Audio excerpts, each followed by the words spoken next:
ಇದೇ ವಿಷಯದ ಬಗ್ಗೆ ಇವತ್ತು ಚರ್ಚೆ ಮಾಡ್ತೀವಿ. ಹಲವು ಜನ ಗಣ್ಯರು ನಮ್ಮ ಜೊತೆಗಿರ್ತಾರೆ.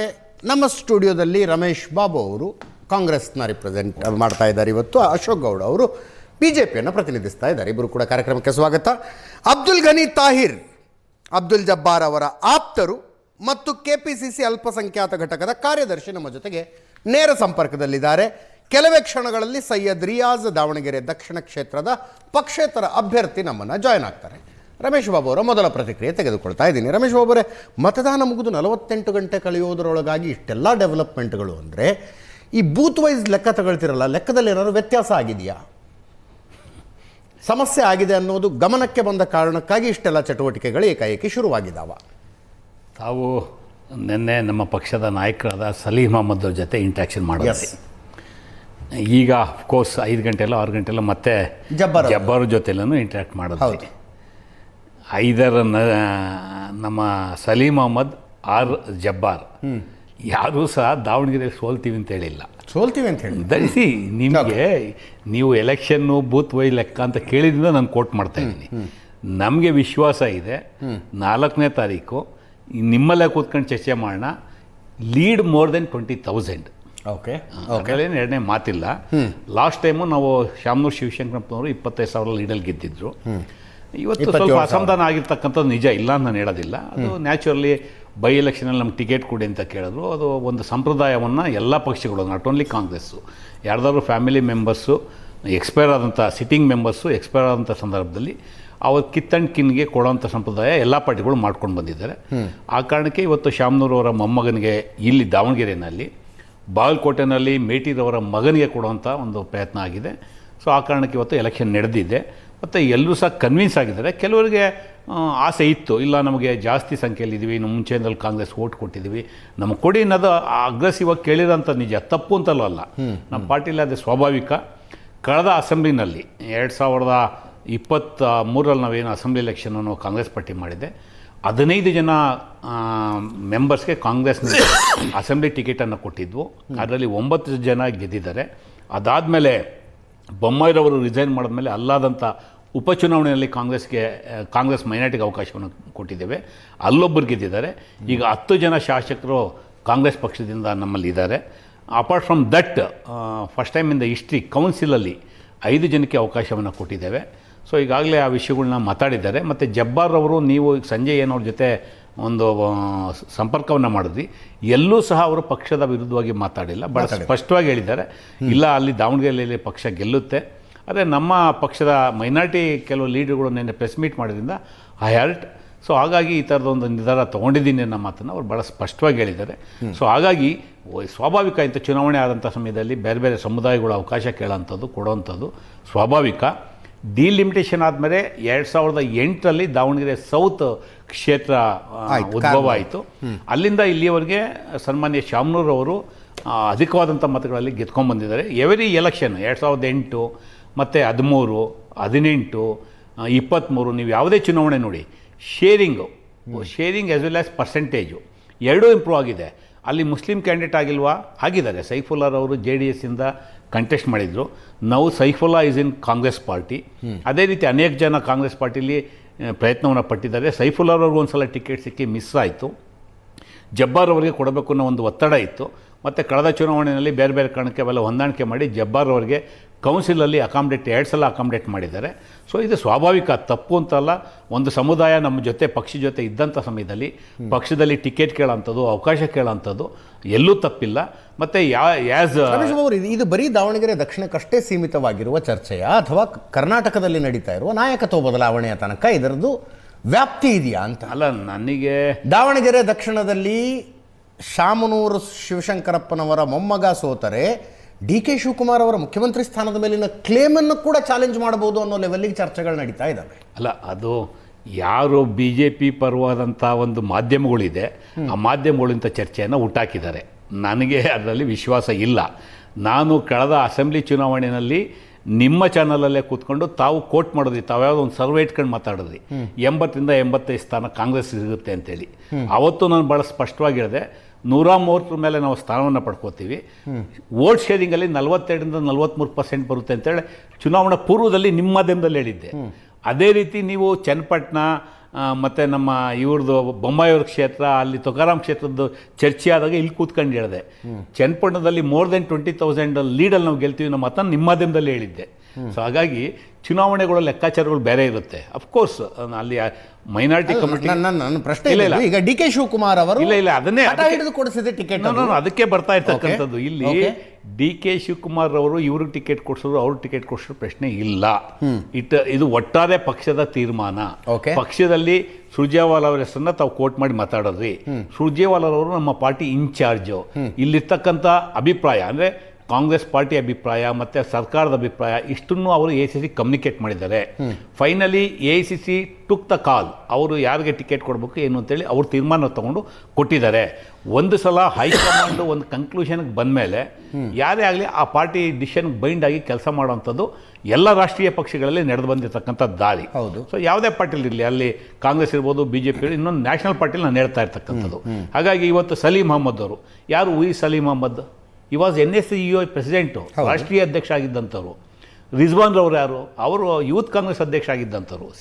ಒಬ್ಬೊಬ್ಬರಿಗೂ ಅವ್ರದ್ದೇ ಆದಂಥ ಒಂದು ವ್ಯಕ್ತಿತ್ವ, ಲೀಡರ್ಶಿಪ್ ಕ್ವಾಲಿಟಿ ಎರಡೂ ಇದೆ, ಇನ್ಕ್ಲೂಡಿಂಗ್ ಜಮೀರ್ ಅಹಮದ್. ಜಬ್ಬಾರ್ ಅವರು ಸಹ is also our party leader. 2 ಸಲ MLC ಆಗಿದ್ದಾರೆ, ಮೈನಾರಿಟಿ ಚೇರ್ಮನ್ ಆಗಿದ್ದಾರೆ, ದಾವಣಗೆರೆ ಡಿಸ್ಟಿಕ್ ಕಾಂಗ್ರೆಸ್ ಪ್ರೆಸಿಡೆಂಟ್ ಆಗಿದ್ದರು. ಸ್ವಾಭಾವಿಕ ಈಗ ಅವ್ರಿಗೇನೋ ಒಂದು ಅಸಮಾಧಾನ ಆಗಿದೆ, ಒಂದು ನಿರ್ಧಾರಕ್ಕೆ ಬಂದಿದ್ದಾರೆ. We are going to convince. ಪಕ್ಷದಲ್ಲಿ ಇದುವರೆಗೂ ಅವ್ರಿಗೇನು ನಿರ್ದೇಶನ ಕೊಟ್ಟಿಲ್ಲ, ನೀವು ರಾಜೀನಾಮೆ ಕೊಡಿ ಅಥವಾ ನಿಮ್ಮ ಮೇಲೆ ಕಂಪ್ಲೇಂಟ್ ಬಂದಿದೆ, ಈ ಥರದ ಯಾವ ಕಮ್ಯುನಿಕೇಷನ್ ಇದುವರೆಗೂ ಅವ್ರಿಗೆ ಮಾಡಿಲ್ಲ. ಜಬ್ಬಾರ್ ಅವರು ಸುಮ್ಮನೆ ಸ್ವಯಂ ಇಚ್ಛೆಯಿಂದ ಕೊಟ್ಟಿದ್ದಾರೆ. ಸೊ ಅದು ಪಕ್ಷದ ಲೆವೆಲಲ್ಲಿ ತೀರ್ಮಾನ ಆಗುತ್ತೆ. Definitely we are going to take the decision. ನನಗೆ ಆಶ್ಚರ್ಯ ಆಗಿದ್ದು ಸುವರ್ಣ TV ಅಂತ ಮಾಧ್ಯಮದಲ್ಲಿ ಅವ್ರು ರಾಜೀನಾಮೆ ಕೊಟ್ಟು 1 ವಾರ ಆಗಿದೆ, ಇವತ್ತು ರಾಜೀನಾಮೆ ಕೊಟ್ಟಿದ್ದಾರೆ ಅಂತ ಚರ್ಚೆ ಮಾಡ್ತಿರಲ್ಲ, ಅದು ನನಗೆ ಆಶ್ಚರ್ಯ ಆಗಿದ್ದು. ಅಫ್ಕೋರ್ಸ್ ನೀವು ನಿಮ್ಮ ನಿರ್ಧಾರಗಳು, ನಿಮ್ಮ ಒಲವುಗಳು ಏನಿದೆ ನನಗೆ ಗೊತ್ತಿಲ್ಲ. ಯಾರು ರಾಜೀನಾಮೆ ಕೊಟ್ಟು 1 ವಾರ ಆಗಿದೆ? ಜಬ್ಬಾರ್ ಅವ್ರಿಗೂ ರಾಜೀನಾಮೆ ಕೊಟ್ಟು 1 ವಾರ ಆಗಿದೆ. ನಿಮ್ಮಲ್ಲೇ ನೀವು ತೋರಿಸ್ತಾ ಇದ್ದೀರಲ್ಲ, ಲೆಟ್ರ್ ತೆಗೆದು ತೋರಿಸಿ ಅಲ್ಲಿ ತೋರಿಸ್ತಾ ಇದ್ದೀರಲ್ಲ. ಅವ್ರು ಇವತ್ತು 5 ಗಂಟೆಗೆ ಲೈವ್ ನೋಡಿದ್ರಲ್ಲ, ಏನಂತ ಹೇಳಿದ್ರು? ದಯಮಾಡಿ ನೀವು ಲೆಟರ್ 5 ಗಂಟೆ ಲೈವ್ ಅವ್ರದಿರ್ಲಿ ಸರ್, ನೀವು ಲೆಟರ್ ಡಿಸ್ಪ್ಲೇ ಮಾಡ್ತಿದ್ದೀರಾ, ದಯವಿಟ್ಟು ಫೋಕಸ್ ದ ಡೇಟ್. ಅಲ್ಲ ಸರ್, ದಯಮಾಡಿ ಸರ್, ನೋಡಿ ಸರ್, ಅವ್ರು ಏನಾದ್ರು ಹೇಳಿ, ನಾನು ಅವ್ರು ಹೇಳಿದ್ನ ಎಂಡಾಸ್ ಮಾಡ್ತೀನಿ. ನೀವು ದಯಮಾಡಿ ಈಗ ಲೆಟರ್ ಡಿಸ್ಪ್ಲೇ ಮಾಡ್ತಿದ್ದೀರಾ, ಆ ಡೇಟ್ ತೋರಿಸಿ. ಅವ್ರು ರಾಜೀನಾಮೆ ಕೊಟ್ಟು 1 ವಾರ ಆಗಿದೆ. ಅಂದರೆ ಚುನಾವಣಾ ಪೂರ್ವದಲ್ಲಿ, ಚುನಾವಣಾ ಫಲಿತಾಂಶ ಬರೋದಕ್ಕೆ ಮುಂಚೆ ಅವ್ರು ಬೇರೆ ಅವ್ರು ಹೇಳಿದ್ರು, ನಾನು ಕರೆದಿಲ್ಲ, ನಾನು ಬೇಜಾರಾಗಿದೆ ಅನ್ನೋ ಮಾತನ್ನು ಇವತ್ತಲ್ಲ. ಜಮೀರ್ ಅಹಮದ್ ಖಾನ್ಗೆ ಅವಮಾನ ಆಗಿದೆ ಅಂತ ಬರೆದಿದ್ದಾರೆ, ಹೇಳಿದ್ರು. ಇದೆ, ನನ್ನ ಹತ್ರ ಪತ್ರದ ಪ್ರತಿ ಇದೆ. ಹೌದು, ಜಮೀರ್ ಅಹಮದ್ ಅವರು ಕೋಟ್ ಮಾಡಿದ್ದಾರೆ. Minority stands with the Congress party, ಮೈನಾರಿಟಿಗೆ ನಮ್ಗೆ ಅವಕಾಶ ಸಿಕ್ಕಿದೆ ಅಂತಲೂ ಹೇಳಿದ್ದಾರೆ. ಕಾಂಗ್ರೆಸ್ ಪಾರ್ಟಿ ಜೊತೆ ನಾನು ಇರ್ತೇನೆ ಅನ್ನೋ ಮಾತನ್ನು ಹೇಳಿದ್ದಾರೆ. ನನಗೆ ಜವಾಬ್ದಾರಿ ಕೊಟ್ಟಿದ್ದಾರೆ, ನಾನು ಕೆಲಸ ಮಾಡಿದ್ದೇನೆ ಅನ್ನೋ ಮಾತನ್ನು ಹೇಳಿದ್ದಾರೆ. ನಾನು ದಾವಣಗೆರೆ DCC ಅಧ್ಯಕ್ಷನಾಗೂ ಕೆಲಸ ಮಾಡಿದ್ದೇನೆ, ಯೂತ್ ಕಾಂಗ್ರೆಸ್ ಇಂದ ಬಂದಂತನು, ಸ್ಟೂಡೆಂಟ್ ಕಾಂಗ್ರೆಸ್ ಇಂದ ಬಂದಂತನು, ಇವೆಲ್ಲ ಹೇಳಿದ್ದಾರೆ. ಅದೆಲ್ಲ ಹೇಳಿದ್ದಾರೆ. ಸಹ ಹಂಗೆ ನೀವು ಬಹಳ ಗಮನ ಇಟ್ಟು ಸಂಜೆ 5 ಗಂಟೆದ್ದು ಲೈವ್ ನೋಡಿದಿರಿ. ನಾನು ಮಾಡಿದ ಖಂಡಿತ ಸಲೀಂ ಅಹಮದ್ ಅವರು ನೋಡಿದಿರಿ. ಏನಂದ್ರೆ ಅವರು ಸಲೀಂ ಅಹಮದ್ ರಿಜ್ವಾನ್ ಅರ್ಷದ್ ಹೋಗಿ ಪ್ರೆಸ್ ಮೀಟ್ ಮಾಡಿದ್ರು. ಆ ಪ್ರೆಸ್ ಮೀಟ್ ನಲ್ಲಿ ಅವರು ಆಡಿದ ಮಾತುಗಳಿಂದ ನನ್ನ ಮನಸ್ಸಿಗೆ ನೋವಾಗಿದೆ, ರಾಜೀನಾಮೆ ಕೊಟ್ಟಿದ್ದೀನಿ ಅಂದ್ರೆ. ನೀವು 1 ವಾರದಿಂದ ರಾಜೀನಾಮೆ. ದಯಮಾಡಿ ಸಲೀಂ ಅಹಮದ್ ಅವರು ನೆನ್ನೆ ಪ್ರೆಸ್ ಮೀಟ್ ಮಾಡಿದ್ರೆ ಬಹುಶಃ ಇವತ್ತು ಅವರು ಡಿಸ್ಕ್ಲೋಸ್ ಮಾಡ್ತಿರ್ಲಿಲ್ಲ, ಸುಮ್ಮನೆ ಇರೋರು ಅವರು. ಡಿಸ್ಕ್ಲೋಸ್ ಅದಲ್ಲ, ಒಂದು ನಿಮಿಷ, ನಾನು ಅದಲ್ಲ, ನಿಮ್ಮ ಪತ್ರ ಸರ್, ಈಗ ತೆಗೆದ್ರೆ ನೀವು ತೋರಿಸಿ, ನಿಮ್ಮ ಪತ್ರದಲ್ಲಿ ಡೇಟ್ ಯಾವತ್ತಿದೆ? April 3rd sir. April 3rd ಬರೆದು ಇಟ್ಕೊಂಡಿದ್ರು ರಾಜೀನಾಮೆ ಪತ್ರ, ಇವತ್ತಂದು ಕೊಟ್ಟಿದ್ದಾರೆ ಅಂತಿಲ್ಲಪ್ಪ ನಾನು. ಹಂಗೆ ಯಾಕೆ ಅನ್ಕೋಬೇಕು? ಅದಕ್ಕೆ ಅವರೇ ಹೇಳಿದ್ರಲ್ಲ ಸರ್. ಅಲ್ಲ sir, this is the thing. Congress ಪಾರ್ಟಿಲಿ ನೋಡಿ, ಎಲ್ಲೂ ಸಹ ನಿಮ್ಮ ಜೊತೆ ಅವರು, ನೀವು ಪ್ರಶಾಂತ್ ನಾಥ್ ಅವರು ಅವ್ರ ಜೊತೆ ಸುದೀರ್ಘವಾಗಿ ಮಾತಾಡಿದ್ರಿ. ಹೌದು. ಎಲ್ಲೂ ಸಹ ಜಬ್ಬಾರ್ ಅವರು ಪಾರ್ಟಿ ಐಡಿಯಾಲಜಿ ಬಿಟ್ಟು ಮಾತಾಡಲಿಲ್ಲ, ಮತ್ತೆ ಪಾರ್ಟಿ ಬಗ್ಗೆ ಎಲ್ಲೂ ಅಸಮಾಧಾನ ವ್ಯಕ್ತಪಡಿಸಲಿಲ್ಲ. ಎಲ್ಲಿ ಮೈನಾರಿಟಿ ಲೀಡರ್ಗಳು ನನ್ನ ಪ್ರೆಸ್ ಮೀಟ್ ಮಾಡಿದ್ರೆ ನನಗೆ ಅಸಮಾಧಾನ ಆಗಿದೆ ಅನ್ನೋ ಮಾತನ್ನು ಹೇಳಿದ್ರು. ಸೊ ಈ ಪತ್ರ ಮುಂಚೆಲೇ ಅಲ್ಲಿ ಬಂದಿದೆ ಹೈಕಮಾಂಡ್ಗೆ. ಇರ್ಲಿ, ಅದು ನಮ್ಮ ಪಾರ್ಟಿ ಇಂಟರ್ನಲ್ ವಿಷಯ, ನಾವು ಅಲ್ಲಿ ಚರ್ಚೆ ಮಾಡ್ತೀವಿ. ಇವತ್ತಿನ ಸಂಜೆವರೆಗೂ ನಿಮ್ಮ ಟಿವಿಲಿ ಅವರು ಚರ್ಚೆ ಮಾಡೋರ್ಗೂ ಸಹ ಹೈಕಮಾಂಡ್ ಇಂದ ಅವ್ರಿಗೆ ಯಾವುದೇ ನಿರ್ದೇಶನ ಬಂದಿಲ್ಲ ಅಂತ ಅವರು ಗೊತ್ತಿಲ್ಲ. ಸೊ ಹಾಗಾಗಿ ಅದು ಅವ್ರಿಗೆ ಅರ್ಥ, ಒಬ್ರು ಯಾವುದೇ ವ್ಯಕ್ತಿಗೆ ಅವ್ರ ಫೀಲಿಂಗ್ ಅರ್ಥ ಆದಾಗ ಸ್ವಾಭಾವಿಕವಾಗಿ ಈ ಥರದ ತೀರ್ಮಾನಗಳು ತಗೋತಾರೆ. ಅವ್ರಿಗೆ ಅರ್ಥ ಆಗಿದೆ. Of course we are going to convince Jabbar also. ನಮ್ಮ ಪಾರ್ಟಿ ನೆನ್ನೆ ಸಲೀಂ ಅಹಮದ್ ಆಗಲಿ, ರಿಜ್ವಾನ್ ಆಗಲಿ, ಯಾರೂ ಸಹ ವ್ಯಕ್ತಿಗತವಾಗಿ ಹೆಸರು ಕೊಟ್ಟು ಮಾಡಿ ಮಾತಾಡಿಲ್ಲ. ಸೊ ಅವ್ರದ್ದೇನು ಅನಿಸ್ತಿದೆ, ಅವ್ರ ಅಭಿಪ್ರಾಯವನ್ನು ಅವ್ರು ಹೇಳಿದ್ದಾರೆ.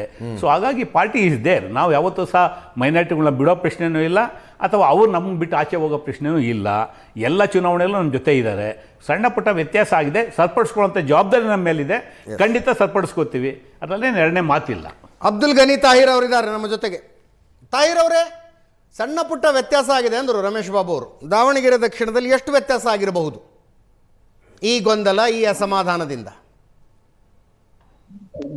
ಸರ್, ಇದು ಟಿಕೆಟ್ ವಿಚಾರ ಬಂದಾಗ ಸಂದರ್ಭದಲ್ಲಿ ಆಗಿದ್ದಂತ ಗೊಂದಲ ಇದು. ವೆರಿ ಫಸ್ಟ್ ಅಲ್ಲಿಂದಲೇ ಪ್ರಾರಂಭ ಆಗಿ ನಮ್ಮ ದಾವಣಗೆರೆ ದಕ್ಷಿಣದ ಅಲ್ಪಸಂಖ್ಯಾತರ ಮತದಾರ ಬಾಂಧವರು ಮತ್ತು ಇಡೀ ಕ್ಷೇತ್ರದ ಅಹಿಂದ ವರ್ಗದ ಮತದಾರ ಬಾಂಧವರಿಗೆ ಅದು ಹರ್ಟ್ ಆಯ್ತು. ಅಲ್ಲಿಂದ ಪ್ರಾರಂಭ ಆಯ್ತು. ಅದು ರಾಜ್ಯ ಮಟ್ಟದ ನಾಯಕರು ಮತ್ತು ಇಲ್ಲಿ ಜಿಲ್ಲಾ ಮಟ್ಟದ ನಾಯಕರು ಅದು ಸರಿಪಡಿಸಕ್ಕೆ ಪ್ರಯತ್ನ ಪಡಲೇ ಇಲ್ಲ. ಓಕೆ, ಅವರು ವಿಫಲರಾದ್ರು ಸರಿಪಡಿಸಕ್ಕೆ. ಅಲ್ಲ, ಹೆಂಗ್ ವಿಫಲ ಸರ್? ಈಗ ಸಾದಿಕ್ ಪೈಲ್ವಾನ್ರನ್ನ ಬೆಂಗಳೂರು ತನಕ ಕರೆಸ್ಕೊಂಡು ಮುಖ್ಯಮಂತ್ರಿಗಳೇ ಕೂತ್ಕೊಂಡು ಮಾತಾಡಿ, ಆಮೇಲೆ ಅವರು ಉಪಮುಖ್ಯಮಂತ್ರಿಗಳನ್ನು ಭೇಟಿಯಾಗಿ ಕಣದಿಂದ ನಿವೃತ್ತಿ ಘೋಷಣೆ ಮಾಡಿದ್ರು. ಸಮರ್ಥ ಪರವಾಗಿ ಎಷ್ಟು ಜೋರಾಗಿ ಪ್ರಚಾರ ಮಾಡಿದ್ರು ಅವರು.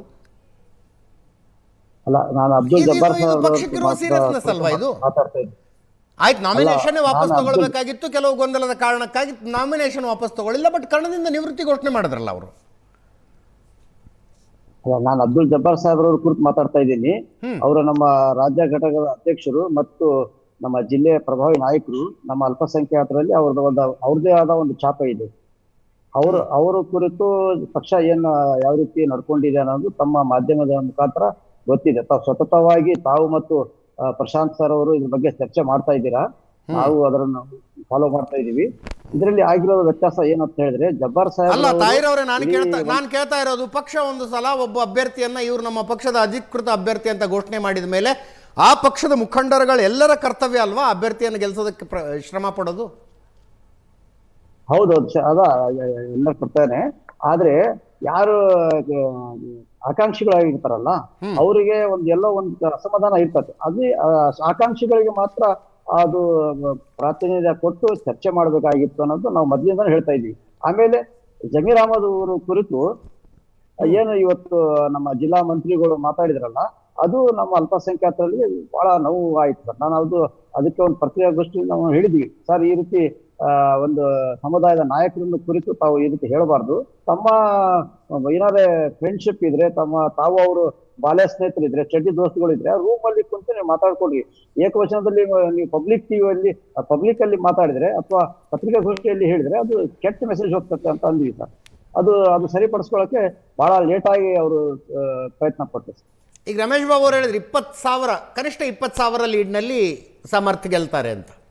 ನಿಮ್ಮ ಲೆಕ್ಕಾಚಾರ ಏನು? ಗೆಲ್ತಾರೆ ಸರ್, ಮಾರ್ಜಿನ್ ನಾನು ಹೇಳಕ್ ಆಗಲ್ಲ, ಆದ್ರೆ ನಮ್ಮ ಪಕ್ಷ ಗೆಲ್ತದಂತ ಅಂತ ನಮ್ಗೆ ನಾನು ಆಶಾಭಾವನೆ ಹೊಂದಿದ್ದೀನಿ. ಯಾಕಂದ್ರೆ ನಾವೆಲ್ಲ ನಮ್ಮ ಜಬ್ಬಾರ್ ಸಾಹೇಬ್ರು ಆಗ್ಲಿ, ನಮ್ಮ ಎಲ್ಲ ಅವರು ಜೊತೆಯಲ್ಲಿ ಕೆಲಸ ಮಾಡೋ ಎಲ್ಲರೂ ಸಹ ಪಕ್ಷ ನಿಷ್ಠೆ. ನಾವು ಮೊದಲೇ ಹೇಳಿದ್ವಿ, ನಾವು ವ್ಯಕ್ತಿ ನಿಷ್ಠೆ ಅಲ್ಲ ಪಕ್ಷ ನಿಷ್ಠೆ ಅಂತ ಹೇಳ್ಬೇಕು. ನಮ್ಗೆ ಏನಿದ್ರು ಈ ಟಿಕೆಟ್ ವಿಚಾರದಲ್ಲಿ ಗೊಂದಲ ಇದೆ ಹೊರತು ಪಕ್ಷದ ಬಗ್ಗೆ ನಮ್ಗೆ ಯಾವ್ದು ಗೊಂದಲಗಳಿಲ್ಲ ಸರ್.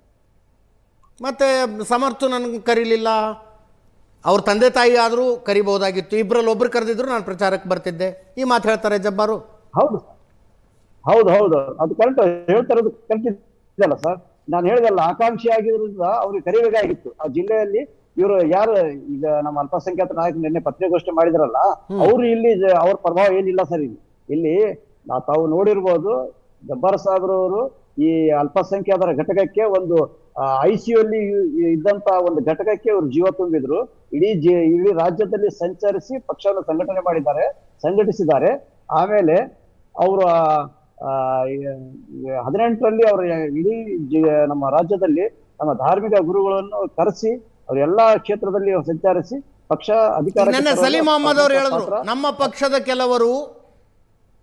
ಪಕ್ಷದ ಕೆಲವು ಪಕ್ಷೇತರ ಅಭ್ಯರ್ಥಿಗಳ ಪರವಾಗಿ SDPI ಅಭ್ಯರ್ಥಿಯ ಪರವಾಗಿಯೂ ಕೆಲಸ ಮಾಡಿದ್ದಾರೆ, ಫಂಡಿಂಗ್ ಮಾಡಿದ್ದಾರೆ ಅಂತ.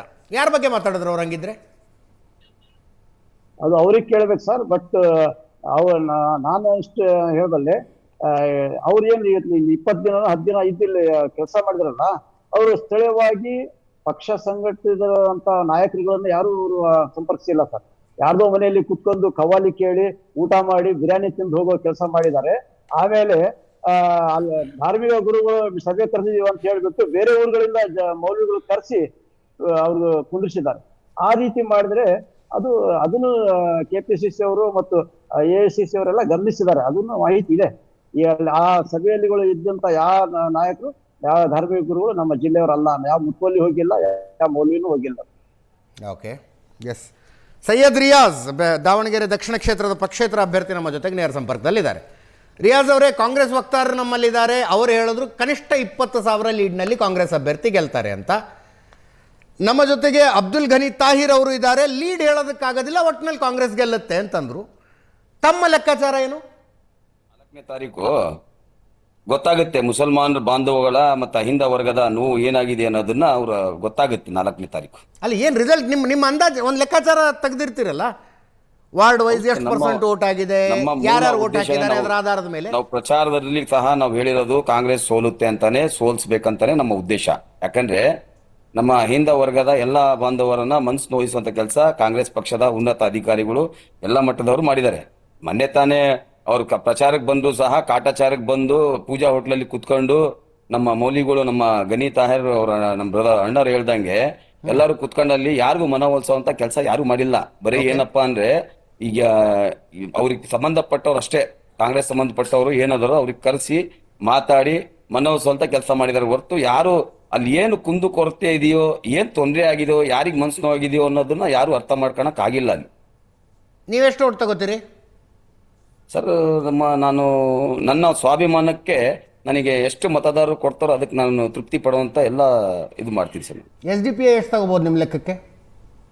ಸರ್ ಈಗ ಮತದಾರರು ಬಿಟ್ಟಿರೋಂಥ ವಿಷಯ ಸರ್, ಅದನ್ನ ಏನು ಹೇಳಕ್ ಆಗ್ತಿಲ್ಲ. ಸಂಖ್ಯೆಗಳನ್ನು ಮಾತಾಡೋಣ. ಏನಾಗಿದೆ ಅಂದ್ರೆ ದಾವಣಗೆರೆ ದಕ್ಷಿಣ ವಲಯದ ಉಪ ಚುನಾವಣೆ ಅಂತ ಅಲ್ಲ, ಇದು ನಮ್ಮ ದಾವಣಗೆರೆಯ ಮತ್ತೆ ನಮ್ಮ ಕರ್ನಾಟಕದ ಮುಸ್ಲಿಮ್ಸ್ ಬಾಂಧವರ ಮೇಲೆ ನಡೆದಿರೋಂತ ಇದು ಶೋಷಣೆ ಅಂತ ನಾನು ಹೇಳಕ್ ಇಷ್ಟಪಡ್ತೀನಿ. ಯಾಕಂದ್ರೆ ನಮಗೆ ನಮ್ದೇ ಯಾವುದೇ ಒಂದು ಇದಕ್ಕೆ ಮಹತ್ವ ಕೊಡ್ತಿಲ್ಲ ಕಾಂಗ್ರೆಸ್ ಪಕ್ಷ. ನಾನು ಸತತ 35 ವರ್ಷದಿಂದ ಪ್ರಾಮಾಣಿಕ ಕಾರ್ಯಕರ್ತ ಸಹಿತ ನಾನು ಒಬ್ಬ ಬೂತ್ ಮಟ್ಟದಲ್ಲಿ ದಾವಣಗೆರೆ ದಕ್ಷಿಣದಲ್ಲಿ ಮುಸ್ಲಿಂ ಕ್ಯಾಂಡಿಡೇಟ್ಸ್ ಇರೋದು ಫಸ್ಟ್ ಟೈಮ್. ಇದು ಎಲ್ಲ ಎಲೆಕ್ಷನ್ ಅಲ್ಲೂ ಇರ್ತಾರಪ್ಪ, ಎಲ್ಲ ಎಲೆಕ್ಷನ್ ಅಲ್ಲೂ ಗೆಲ್ತಾ ಬರ್ಲಿಲ್ವಾ ಶಂಕರಪ್ಪನವರು? ಅದು ಅವರಿಗೆ ವೈಯಕ್ತಿಕ ವಿಷಯದಲ್ಲಿ ಇರ್ತಿದ್ರು ಅವರು. ಬಟ್ ಈ ಸಲ ಹೆಂಗಿತ್ತು ಅಂದ್ರೆ ನಾವು ಸಮಾಧಾನ ಲಾಸ್ಟಿಗೆ ಕಾಂಗ್ರೆಸ್ ಆಫೀಸಲ್ಲಿ ಅಲ್ಲಿ ನಾವು ಒಂದು ಫಾಸ್ಟ್ ಟ್ರ್ಯಾಕ್ ನಾವು ಮಾಡಿದಾಗ ಕೊನೆಯ ಒಂದು ರಂಜಾನ್ ತಿಂಗಳು ಉಪವಾಸ ಮಾಡಿದ್ದು, ಅಲ್ಲೇ ನಾವು ಉಪವಾಸ ಬಿಡುವಂತ ಸನ್ನಿವೇಶನ ಇತ್ತು. ರಿಕ್ವೆಸ್ಟ್ ಮಾಡಿದ್ವಿ, ಆದ್ರೆ ನಮ್ಮ ಯಾವುದೇ ಒಂದು ಇದಕ್ಕೆ ಮಣಿಯದೆ ಅವರು ಏನಿದೆ ಕಾಂಗ್ರೆಸ್ ಪಕ್ಷದವರು ಅವರು ಉದ್ದಾಟನ ಮೆರೆದಿದ್ದಾರೆ. ಅದಕ್ಕೆ ತಕ್ಕ ಪಾಠ ನಾವು ಕಲ್ಸಿದೀವಿ ಆಲ್ರೆಡಿ. ಓಕೆ, ಬರ್ತೀನಿ ರೀ, ಮಾತಾಡಿಸ್ತೇನೆ. ಅಶೋಕ್ ಗೌಡ್ರೆ, ನಿಮ್ಮ ಲೆಕ್ಕಾಚಾರದಲ್ಲಿ ದಾವಣಗೆರೆ ರಿಸಲ್ಟ್ ಹೇಳಿ ನನಗೆ ಒಂದು ಅಂದಾಜು. 20,000 ಲೀಡಲ್ಲಿ BJP ಗೆಲ್ಲುತ್ತೆ ಸರ್. ಇದು ಕ್ಲಿಯರ್ ಕಟ್ ಆಗಿ ಜಬ್ಬರ್ ಅವ್ರ ರಾಜೀನಾಮೆ ಏನಿದೆ, ಜಬ್ಬರ್ ಅವ್ರ ಹೇಳಿಕೆ ಏನಿದೆ, ಜೊತೆಗೆ ಕಾಂಗ್ರೆಸ್ನ ತಳಮಳ ಏನಿದೆ, ಅದು ರಿಸಲ್ಟ್ನ ನೆನ್ನೆನೆ ಕೊಟ್ಬಿಟ್ಟಿದೆ. 4ನೇ ತಾರೀಕು ಬದಲು ನೆನ್ನೆನೆ ಬಂದ್ಬಿಟ್ಟಿದೆ ರಿಸಲ್ಟು. ಅಂದರೆ ಕ್ಲಿಯರ್ ಕಟ್ ಆಗಿ ದಾವಣಗೆರೆ ದಕ್ಷಿಣನ BJP ಗೆಲ್ತಾ ಇದೆ. ಬಾಗಲಕೋಟೆಯಲ್ಲೂ ಸಹ ಯಾವ ರೀತಿ ಸತೀಶ್ ಜಾರಕಿಹೊಳಿ ಅವ್ರು ಹೇಳಿಕೆ ಕೊಟ್ಟರು ನಾಮಿನೇಟ್ ಮಾಡಿಬಿಡ್ಬೇಕು ಅಂತೇಳಿ, ಅದು ಕ್ಲಿಯರ್ ಇಂಡಿಕೇಶನ್ ದಟ್ ಅಲ್ಲೂ ಸಹ BJP ಗೆಲ್ತಿದೆ ಅಂತ. ಏನಕ್ಕೆ ಆಗ್ತಿದೆ ಇವೆಲ್ಲನೂ ಅಂತ ಹೇಳಿದ್ರೆ, ನೀವು ಕರೆಕ್ಟಾಗಿ ವಿಶ್ಲೇಷಣೆ ಮಾಡಿದ್ರೆ ಇದು internal politics. Siddu versus DKC. ನಮಗೆ ಗೊತ್ತಿದೆ, ಜಮೀರ್ ಅಹಮದ್ ಅವರು ಸಿದ್ದರಾಮಯ್ಯನವರಿಗೆ ತುಂಬ ಆತ್ಮೀಯರಾಗಿರೋದ್ರಿಂದ DK ಶಿವಕುಮಾರ್ ಅವರಿಗೆ ಅವ್ರ ವಿರೋಧ ಇರೋದ್ರಿಂದ ಈ ರೀತಿ ನಿಲುವನ್ನು ತೆಗೆದುಕೊಂಡಿದ್ದಾರೆ ಅಂತ ಹೇಳಿ ರಾಜಕೀಯ ಪಡಸಾನಿನಲ್ಲಿ ಮಾಡ್ತಿರ್ತಕ್ಕಂಥದ್ದು ಕಾಂಗ್ರೆಸ್ನ ವಿಶ್ಲೇಷಕರು, ಕಾಂಗ್ರೆಸ್ ಪರವಾಗಿರ್ತಕ್ಕಂಥವ್ರು ಹೇಳಿರ್ತಕ್ಕಂಥ ಒಂದು ವಿಚಾರ. ಎರಡನೇ ವಿಚಾರ ಏನಂತ ಹೇಳಿದ್ರೆ, ಇದು ಜಮೀರ್ ಅಹಮದ್ ಅವರ ಯಾವ ರೀತಿ ಕಾಂಗ್ರೆಸ್ನ ಮುಸಲ್ಮಾನ ನಾಯಕರುಗಳನ್ನ whether it is on JDS or whether it is in Congress party ತುಳಿತಾ ಬಂದಿದ್ದಾರೆ. ಅದಕ್ಕೆ ಪಾಠ ಕಲಿಸಬೇಕು ಅಂತೇಳಿ ನನಗೆ ಸಲೀಂ ಅಹಮದ್ ಮತ್ತು ರಿಜ್ವಾನ್ ಅರ್ಷದ್ ಅಂಡ್ ಇತರ ನಾಯಕರುಗಳು ಯಾವುದೋ ಒಂದು ಪ್ರೇರೇಪಣೆಯಿಂದಾನೇ ಮಾಡಿರ್ತಕ್ಕಂಥದ್ದು. ಇದು ಅಂದರೆ ಇದು ನೀವು ನೋಡಿದ್ದೀವಿ. CM ಇಬ್ರಾಹಿಂ ಅವರು ಅತ್ಯಂತ ಆಪ್ತರಾಗಿದ್ದರು ಯಾರಿಗೆ? ಸಿದ್ದರಾಮಯ್ಯನವ್ರಿಗೆ. ಈಗಿನ ಕಾಲದಿಂದ ಯಾವುದೋ ಕಾಲದಿಂದ. ಆದರೆ ಅವ್ರು ಏಕಾಏಕಿ JDS ಅಲ್ಲಿ ಇದ್ದಾಗಲೂ ಅಷ್ಟೇ ಇವ್ರು ಕ್ಲೋಸ್ ಆಗಿದ್ರು ಅಂತ ಹೇಳಿ ಅವ್ರು ಕಾಂಗ್ರೆಸ್ಗೆ ಬರ್ತಾರೆ. ಈಗ ತದನಂತರದಲ್ಲಿ ಜಮೀರ್ ಅಹಮದ್ ಇಲ್ಲಿ ಬಂದಿದ್ದಾರೆ ಅಂತೇಳಿ ಆಚೆ ಹೋಗ್ತಾರೆ. ಅಂದರೆ ಅರ್ಥ ಏನು ಅಂತ ಹೇಳಿದ್ರೆ, ಜಮೀರ್ ಅಹಮದ್ ಅವರು ಯಾವ ರೀತಿ ಮುಸಲ್ಮಾನ ಕಾಂಗ್ರೆಸ್ ಮುಖಂಡರು ತುಳಿತಾ ಇದ್ದಾರೆ ಇದು ಸಹ ಗಮನಾರ್ಹ. ಯಾಕೆಂದ್ರೆ UT ಖಾದರ್ ಅವರು ತುಂಬ ಸೀನಿಯರ್ ಇದ್ದಾರೆ ಕಾಂಗ್ರೆಸ್ನಲ್ಲಿ. ಅವ್ರ ಕಾಂಟ್ರಿಬ್ಯೂಷನ್ ಜಾಸ್ತಿ. ತನ್ವೀರ್ ಸೇಠ್ ಅವರು ತುಂಬ ಸೀನಿಯರ್ ಇದ್ದಾರೆ, ಕಾಂಟ್ರಿಬ್ಯೂಷನ್ ಜಾಸ್ತಿ ಇದೆ. ಇವರು ಮೊನ್ನೆ ಕಾಂಗ್ರೆಸ್ಗೆ ಹೋದವರು 2016-17 ಚುನಾವಣೆಯಲ್ಲಿ ಕಾಂಗ್ರೆಸ್ಗೆ ಹೋದವರು. ಅದಕ್ಕಿಂತ ಹಿಂದೆಯಿಂದ ಕಾಂಗ್ರೆಸ್ ಅಲ್ಲಿ ಸರ್ವ್ ಮಾಡಿರ್ತಕ್ಕಂಥ ಲೀಡರ್ಗಳಿದ್ದಾರೆ. ಅವ್ರು ಜಾಸ್ತಿ ಇರುತ್ತೆ. ಇಲ್ಲ, ನಾ ಮಂತ್ರಿಗಳನ್ನ ಕೊಡದೆ ಲೀಡರ್ ಸರ್, ಅವ್ರಿಗೂ ಗೊತ್ತಿದೆ. Is aggressive leader. ಕೇವಲ ಕರ್ನಾಟಕಕ್ಕಲ್ಲ, ಅಕ್ಕಪಕ್ಕದ ರಾಜ್ಯಗಳಲ್ಲಿ ನಾನು ಮುಸ್ಲಿಂ ನಾಯಕ ಅರ್ಜಿದೆ, ಅವ್ರಿಗೆ ಅರ್ಜಿದೆ, ಓಡಾಡ್ತಾರೆ, ಪ್ರಚಾರ ಮಾಡ್ತಾರೆ. ಅಗ್ರೆಸಿವ್ ಪದ ಏನಿದೆಯಲ್ಲ ಅದನ್ನ ಬೇರೆ ರೀತಿ ವಿಶ್ಲೇಷಣೆ ಮಾಡಬೇಕಾಗತ್ತೆ. Aggressive not equal to whatever is given in dictionary. Political lines in aggression is a different word. ಬೇರೆ ನಾಯಕರನ್ನು ತುಳಿದು ತಾವು ಮೇಲೆ ಬರಬೇಕು, ತಮ್ಮ ಸ್ವಾರ್ಥ ನೋಡ್ಕೊಬೇಕು ಅಂತಕ್ಕಂಥ ಜಮೀರ್ ಅಹಮದ್ ಅವರ ಒಂದು ನಡೆನ ಕೆಲವರು ವಿರೋಧಿಸ್ತಿರ್ತಕ್ಕಂಥದ್ದು ಈ ಚುನಾವಣೆ ರಿಸಲ್ಟಲ್ಲಿ ಗೊತ್ತಾಗಿರುತ್ತೆ. ಇನ್ನೊಂದು ಮೂರನೇ ಕಾರಣ ಏನು ಅಂತ ಹೇಳಿದ್ರೆ, ಕಾಂಗ್ರೆಸ್ನ ಆಡಳಿತ ವೈಖರಿ, ಇಲ್ಲೇ ಚರ್ಚೆ ಮಾಡಿದ್ದೇವೆ, ಕಾಂಗ್ರೆಸ್ನ ಆಡಳಿತ ವೈಖರಿಗೆ ಬಿದ್ದಂತಹ ಏನು ವಿರೋಧ ಇದೆ ಜನಗಳ ಮಧ್ಯದಲ್ಲಿ, ಅದಕ್ಕೂ ಸಹ ಜನ ವಿರೋಧ ವ್ಯಕ್ತಪಡಿಸಿದ್ದಾರೆ. ಅಕಸ್ಮಾತ್ ನಾವು ಒಂದೇ ರೀತಿ ಕ್ಯಾಲ್ಕುಲೇಷನ್ ನೋಡಿದ್ರೆ, ಮುಸಲ್ಮಾನ ಕಮ್ಯುನಿಟಿ ಓಟ್ ಹಾಕಿಲ್ಲಪ್ಪ, ಆಯ್ತಪ್ಪ, ಬೇರೆಯವರೆಲ್ಲ ಸಂತೋಷವಾಗಿದ್ದಿದ್ರೆ ಓಟ್ ಹಾಕ್ಬೇಕಾಗಿತ್ತಲ್ಲ. ಎಲ್ಲರೂ ಇದಾರಲ್ಲ, ಮುಸಲ್ಮಾನರು ಕರೆಕ್ಟ್ 70,000 ಓಟ್ ಇದೆ, 68,000 ಓಟ್ ಇದೆ ಮುಸಲ್ಮಾನರದು, ಬೇರೆ ಬೇರೆ ಕಮ್ಯುನಿಟೀಸ್ ಎಲ್ಲ ಓಟ್ ಇದೆಯಲ್ಲ, ಅವರೆಲ್ಲ ಸಂತೋಷವಾಗಿದ್ದರೆ ಅವ್ರು ಓಟ್ ಹಾಕ್ಬೇಕಾಗಿದ್ದಲ್ಲ ಕಾಂಗ್ರೆಸ್ ಪಾರ್ಟಿಗೆ, whether it is Bagalkot or in Davanagere ದಕ್ಷಿಣ. ಯಾಕೆ ಹಾಕಿಲ್ಲ ಅಂದ್ರೆ ಆಡಳಿತ ವೈಖರಿಯ ವಿರೋಧ ಇರತಕ್ಕಂತಹ ಮತಗಳು ಎಲ್ಲವೂ ಸೇರಿ ಕಾಂಗ್ರೆಸ್ ಅಧೋಗತಿಗೆ ವೋಟಿಂಗ್ ಆಗಕ್ಕಿಂತ ಮುಂಚೆ 20,000ದಲ್ಲಿ ನಾವು ಗೆಲ್ತೀವಿ ಅಂತ ನೀವು ಹೇಳಿದ್ರೆ ಅದಕ್ಕೊಂದು ಅರ್ಥ ಇರುತ್ತೆ.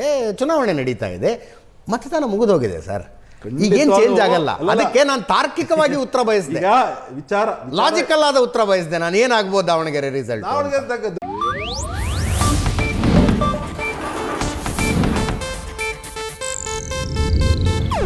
ಇದು ಏಷ್ಯಾನೆಟ್ ನ್ಯೂಸ್ ನೆಟ್ವರ್ಕ್ ಪ್ರಸ್ತುತಿ.